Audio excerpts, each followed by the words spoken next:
Ja, hi ihr da draußen. Ich bin der Mick und ich begrüße euch recht herzlich auf meinem kleinen, rumpeligen Bushcraft- und Outdoor-Kanal Fesebusch. Schön, dass du eingeschaltet hast. Ich freue mich gerade sehr. Also, ja, worum geht's denn heute? Ähm, Es geht heute um dieses Thema, um das Thema Neckknives. Ähm, Als ich mich vor 2 Jahren sehr viel näher mit dem Thema Bushcraft beschäftigt habe, bin ich irgendwo mal in irgendeinem Video von irgendeinem Creator drauf gestoßen, dass er so ein Neckknife hatte. Und ich dachte mir, oh, okay, da man ja sowieso immer untermessert ist, dachte ich mir, das könnte doch mal was sein. Und seitdem, ich nehme es immer mit. Ja, ich habe es immer am Hals hängen ähm, und benutze diesen kleinen Mini-Stachel hier.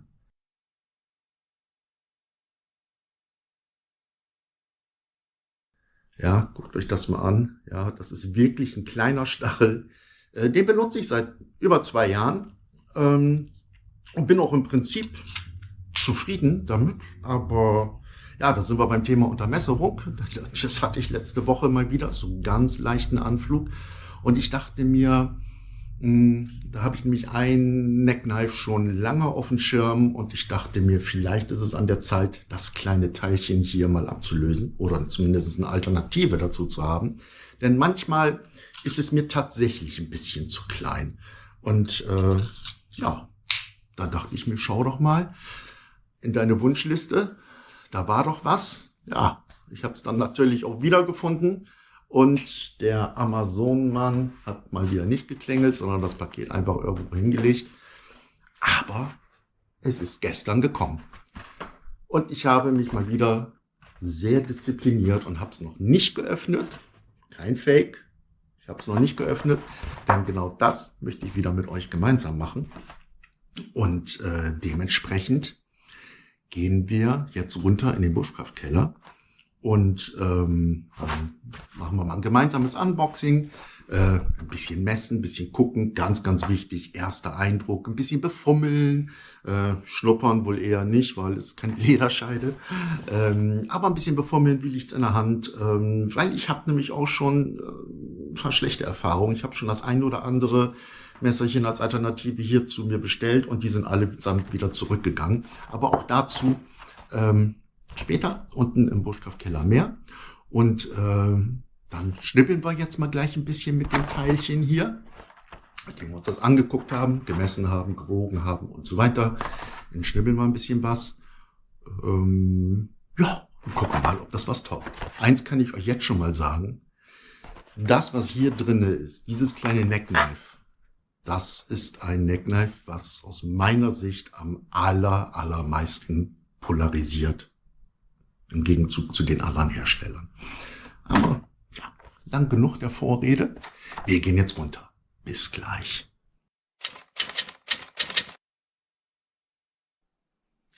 Jeppa, da sind wir auch schon unten an einem meiner Lieblingsorte in meinem kleinen Bushcraft-Keller. Okidoki. Trommelwirbel, Trommelwirbel, Trommelwirbel. Ich freue mich. Machen wir's auf.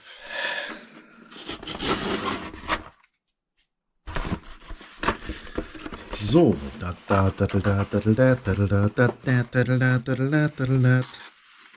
ist es. Da ist es. Das Cold Steel Mini Leatherneck. Oh, das haben wir ein bisschen rumgequetscht hier, die Verpackung. Ne? Naja, egal, egal, egal. Okay. So, Achtung. Ich freue mich wirklich. Das ist hier nicht aufgesetzt von mir. Ne? Ich freue mich wirklich. Da ist es. Da ist es. Hey.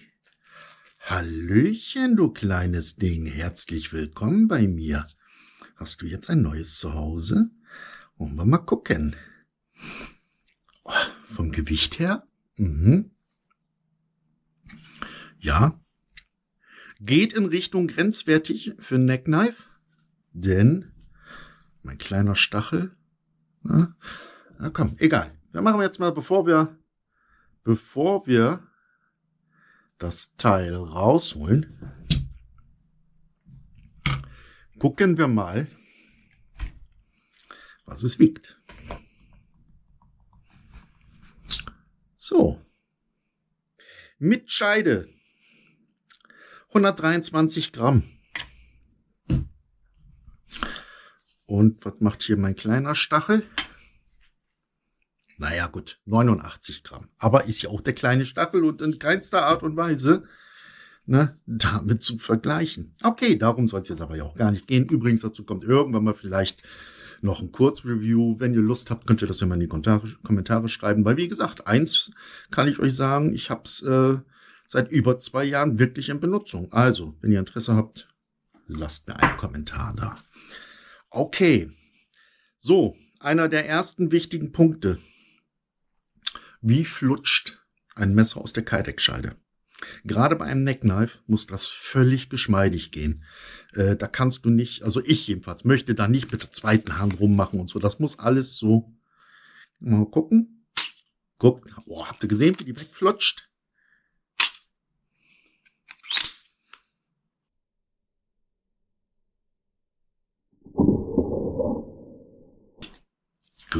Oh, da ist es.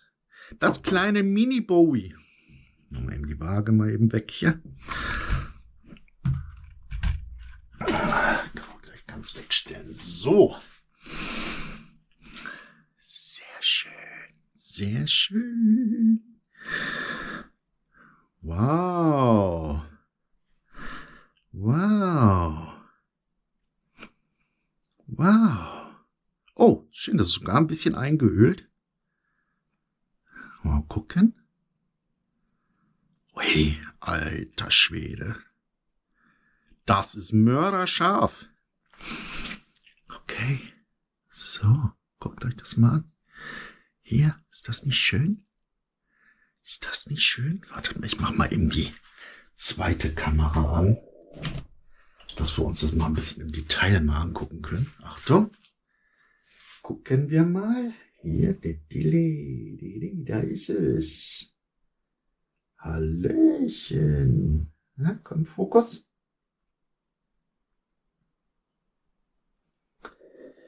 Das Cold Steel Mini Leather Neck.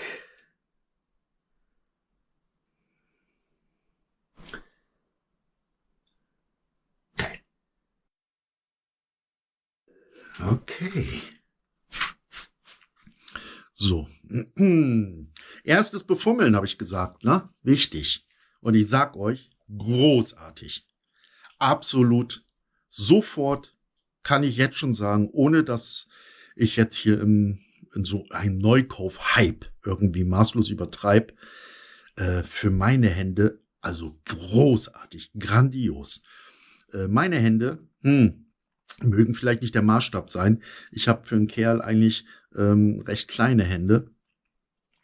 Trag Handschuhgröße, ich kann euch die Zahlen nicht sagen. Ich kann euch sagen M und manchmal auch S, aber eigentlich immer in der Regel M. Aber guckt euch das an. Zack. Und bei mir geht das sogar komplett in die Hand.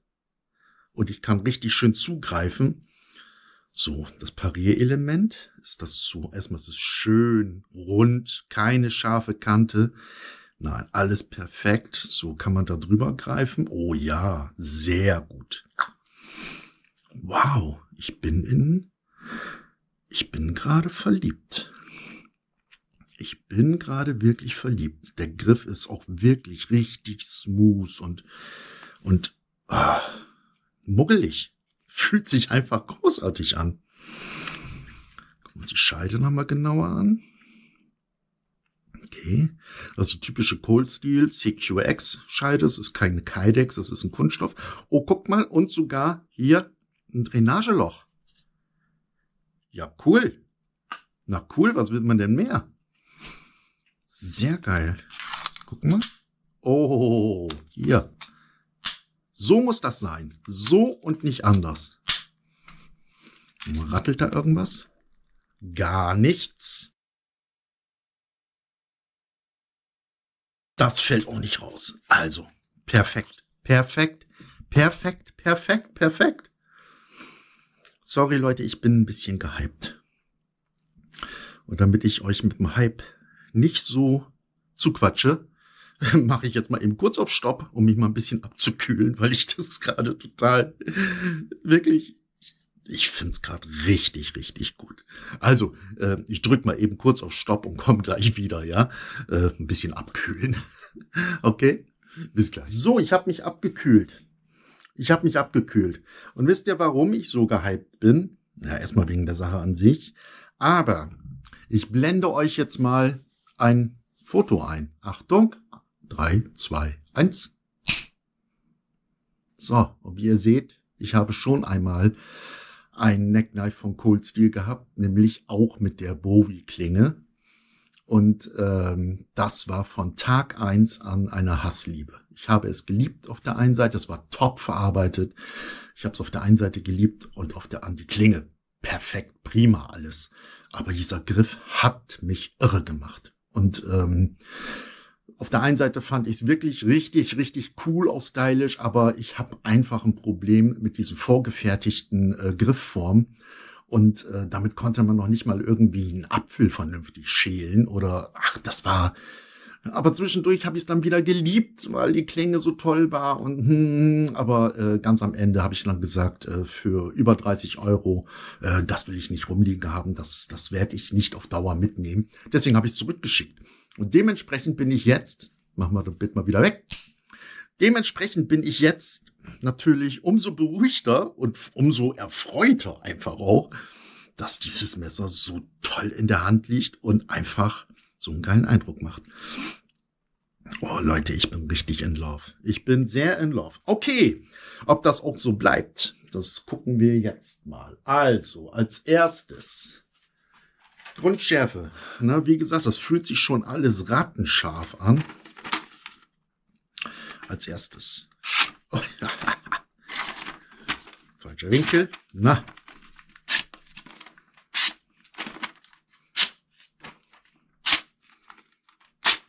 Müssen wir noch was sagen? Ich glaube nicht, oder? Okay, das Papier können viele. Das Papier hier, das können viele Messerchen. Jetzt gucken wir mal, wie es eine Stufe schwieriger aussieht. Nämlich bei diesem super dünnen Prospektpapier, was so wie damals die Telefonbücher, also wirklich sehr, sehr dünn, so dick wie die Telefonbücherblätter damals. Aber ich glaube, das spricht völlig für sich, oder? Na. Den richtigen Winkel. Jawohl. Herrlich. Prima. Da sage ich jetzt schon mal bam. Super. Okay. Klick. So schön. Gut. Kurz bevor wir weitermachen mit den Schnibbeleien, schnell die Eckdaten. Gewicht wisst ihr ja schon. Gucken wir mal eben auf die Klingenstärke. Eigentlich unsinnig, ne? Ja, 2,9 mm, rund 3 mm. Vorderen Bereich 1,2 mm.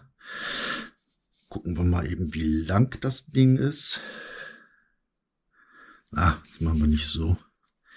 Das macht, ach so, der Griff vielleicht noch mal für euch, ja, falls ihr auch um die Hände geht, falls ihr größere Hände habt.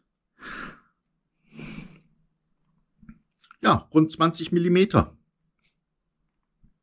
Okay, okay, okay. So, Klingenlänge haben wir.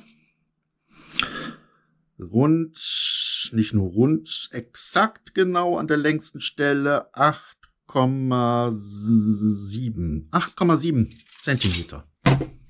Das ist gut, glaube ich. Das ist gut.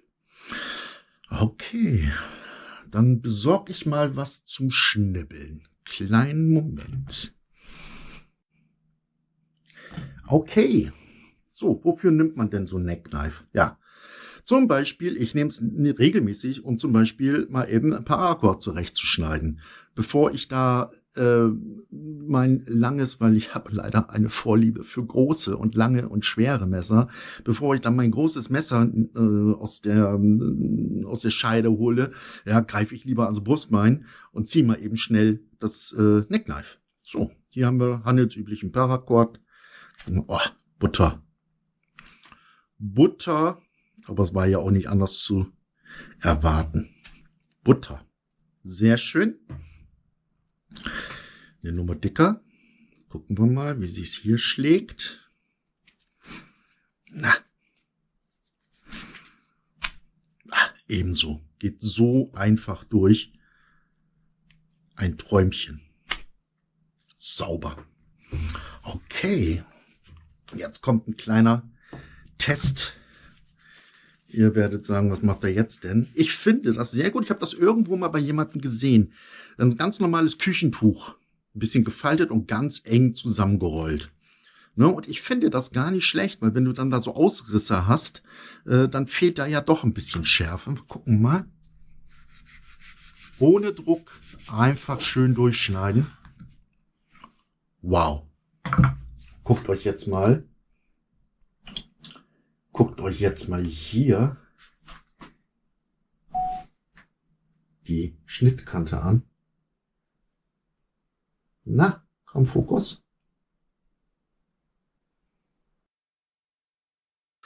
Schneiden wir nochmal hier so ein kleines Stückchen hier. Ohne Druck. Einfach nur. Wow. Gefällt mir. Dumm, was machen wir dann als nächstes? Als nächstes gucken wir mal, was macht man denn so mit dem Neckknife? Mal ein bisschen rumschnitzen hier, ne? Das ist super getrocknetes, ich weiß es nicht, ich glaube Buche. Ja, ist definitiv ein Schneidteufel. Geil, sehr cool. Und wisst ihr was? Dadurch, dass es so gut in die Hand passt, kann man auch einen Reverse Cut machen. Ob man dafür jetzt einen Neckknife braucht oder benötigt, ob man das dafür benutzt, ne, das lasse ich jetzt mal einfach dahingestellt. Gucken wir mal hier bei feineren Sachen. Oh.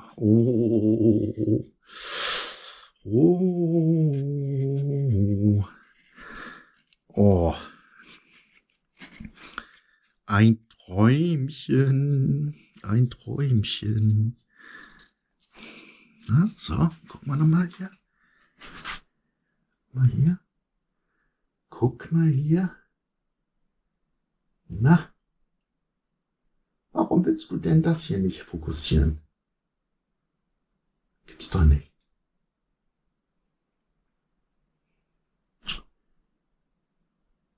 Ich verstehe es nicht. Gut, lassen wir mal so dahingestellt. Also glaubt mir bitte. Ne, ich weiß nicht, wie die Naheinstellgrenze bei der GoPro ist. Aber das sind... Ja, benutzt man sowas zum Löckchen machen? Warum nicht? Warum denn nicht? Da bin ich aber der Meinung, es sollte dann schon das Hauptmesser können. Aber ich probiere es nochmal. Mal gucken, ob die Kamera das jetzt nochmal einfängt hier. Stellen wir das mal ein bisschen weg. Sorry, dass das jetzt alles so ein bisschen unkoordiniert aussieht. Und letztendlich auch ist.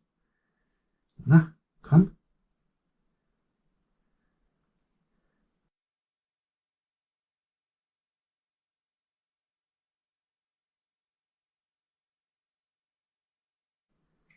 Daran müssen wir noch arbeiten, Mick.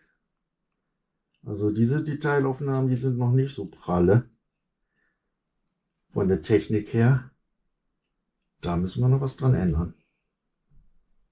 Okay, ich hoffe, ihr habt trotzdem einen kleinen Überblick bekommen davon, dass das super schöne kleine Löckchen macht. Ich kann mir das auch wirklich gut vorstellen zum Schnitzen. Kann ich mir sehr gut vorstellen. Schön abends am Buschbox-Feuerchen. Bisschen schnitzen, weil man es eben halt auch richtig schön andersrum nehmen kann, das Messer. Ja, also ich habe jetzt schon, ich will euch nicht langweilt, aber ich habe jetzt schon voll Bock mit dem Ding hier loszuziehen und was zu machen. Was haben wir als nächstes Kriterium? Ist es ein Kriterium? Für mich ist es kein Kriterium. Aber es ist ja cool, wenn man es machen kann. Gucken wir mal, ob Feuerstahl damit angeht, ob wir Feuerstahl damit bedienen können. Ja, gut, okay, ich will jetzt nicht mal mein Schimack hier verbrennen, aber ihr seht schon, das schmeißt Funken, schmeißt ordentlich Funken.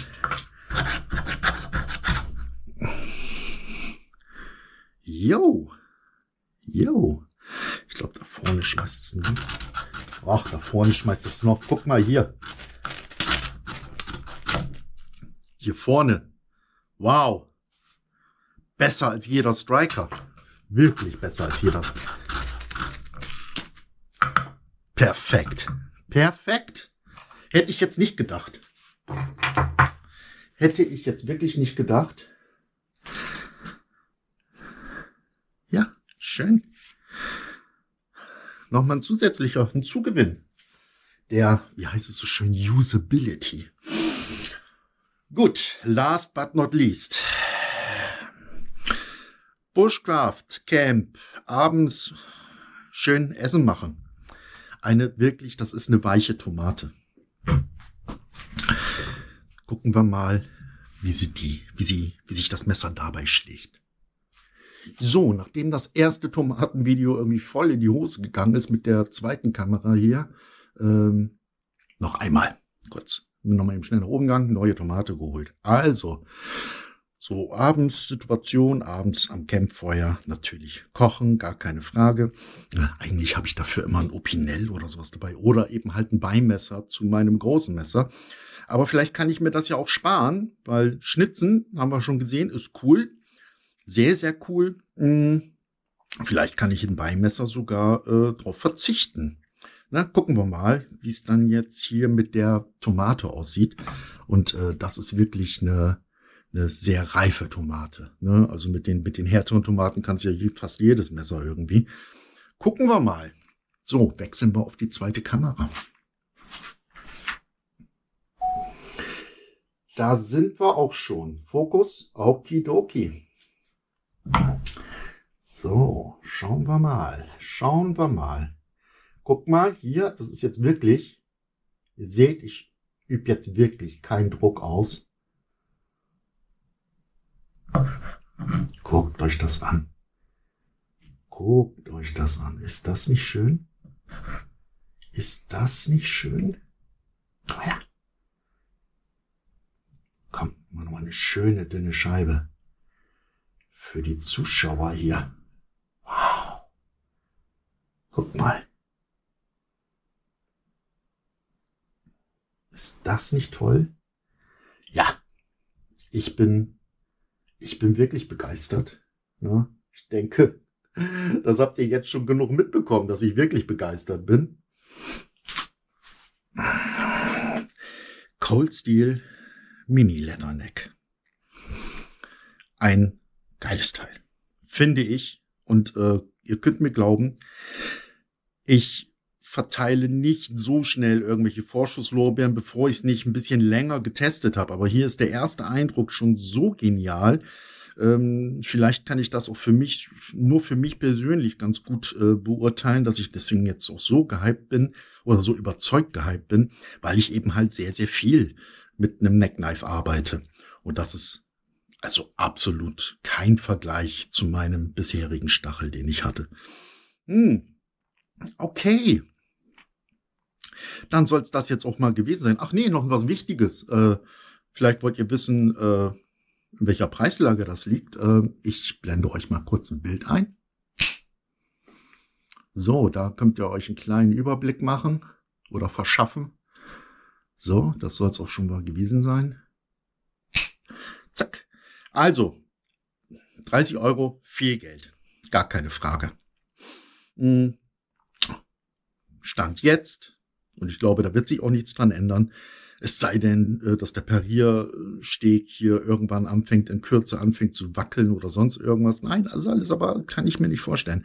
Stand jetzt absolute, von mir eine Top-Empfehlung, vor allen Dingen, wenn ihr Bock auf Bowie-Messer habt. Ne? Ich habe viel Bock auf Bowie-Messer, da habe ich auch noch was Schönes demnächst für euch. Okay, schreibt mir mal in die Kommentare, habt ihr das schon mal gehabt oder habt ihr das oder was haltet ihr davon? Welchen Eindruck macht es auf euch? Konnte ich das ein bisschen rüberbringen? Und vor allen Dingen, was mich auch interessieren würde, wie ist denn überhaupt generell und pauschal eure Meinung zu Neckknives? Findet ihr es überflüssig? Findet ihr es unsinnig? Findet ihr es Kasperkram? Nötig ist es nicht. Ne? Das müssen wir mal ganz klar sagen. Man braucht es nicht. Auf gar keinen Fall. Es ist aber nice to have, muss ich ganz ehrlich sagen. Und vor allen Dingen, wenn man sich ein bisschen dran gewöhnt hat, dann greift man immer automatisch immer schon Richtung Brustbein. Und dann ist es schön, wenn man sowas Potentes hier daran hängen hat. Am Band. Um den Hals. Okay, wie ihr merkt, ich fange an zu schwafeln. Also kommen wir jetzt zum Ende. Wie gesagt, ich freue mich über eure Kommentare und will jetzt auch gar nicht diesen ganzen Abo-Kram und so ansprechen. Ihr wisst, womit man jemanden unterstützen kann. Für mich werden es, das kann ich euch versprechen, für mich ist jedes Abo, jedes Like, jeder Kommentar nicht einfach nur eine Zahl, sondern ganz eindeutig für mich ein Signal, dass das, was ich hier mache, nicht völliger Bullshit ist. Und was die Likes betrifft, ich finde es immer fürchterlich unverschämt, wenn jemand direkt am Anfang eines Videos sagt, bitte haut schon mal ein Like raus. Nein, das das macht ja erst einen Sinn, wenn man ein Video zu Ende geschaut hat. Deswegen meine Aufforderung und große Bitte, gebt mir ein Like oder auch, und jetzt bitte, das meine ich echt ernst, oder auch ein Dislike. Ja, das sind für mich Parameter, wo ich weiß, ich muss was ändern, es ist Unsinn, was ich mache, oder ich soll den ganzen Kram hier generell pauschal und sowieso sein lassen. Okay? Alles klar. Ich wünsche euch alles Gute, bleibt gesund und das Wichtigste, geht raus, habt Spaß, genießt euer Hobby und geht in den Wald und lasst es euch gut gehen. Bis zum nächsten Video. Macht's gut. Tschüss, euer Mick.